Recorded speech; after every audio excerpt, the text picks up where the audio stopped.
vidéo de la première prière. Est-ce que vous pouvez nous présenter succinctement ce centre? Oui, alors c'est un centre de recherche et de formation en infectiologie. C'est un centre de recherche clinique, mais pas seulement. Il est conçu avec une double finalité, prise en charge, c'est-à-dire qu'au rez-de-chaussée, nous avons prévu des salles de consultation pour les médecins, pour les travailleurs sociaux, pour les psychos, pour les anthropologues, etc. Il y a une salle pour les associations de patients, il y a des salles pour les prélèvements, il y a une pharmacie, etc. Donc une prise en charge optimale pour les patients. Et puis à l'étage, il y a les bureaux des enseignants-chercheurs, des salles de formation, pour qu'il y ait un continuum entre les patients et l'analyse, pour qu'on puisse arriver à mieux comprendre certaines pathologies qui émergent, et comme l'a montré tragiquement Ebola.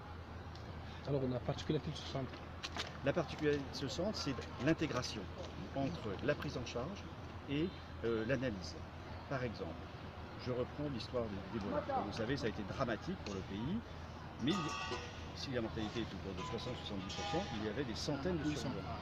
Ces survivants, il fallait les prendre en charge.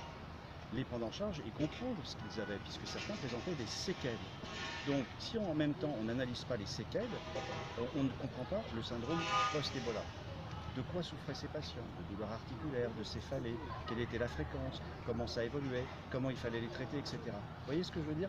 Recherche d'accompagnement pour comprendre ce qu'ont les patients et en même temps prise en charge gratuite, dans le cas de la prise en charge des survivants, pour qu'on puisse optimiser la prise en charge de ces patients.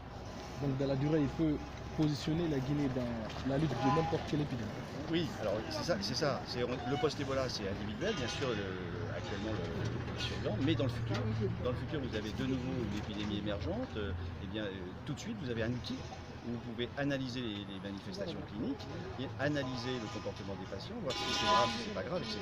Et donc répondre immédiatement sans avoir de temps perdu, et puis surtout sécuriser pour les patients et pour la communauté.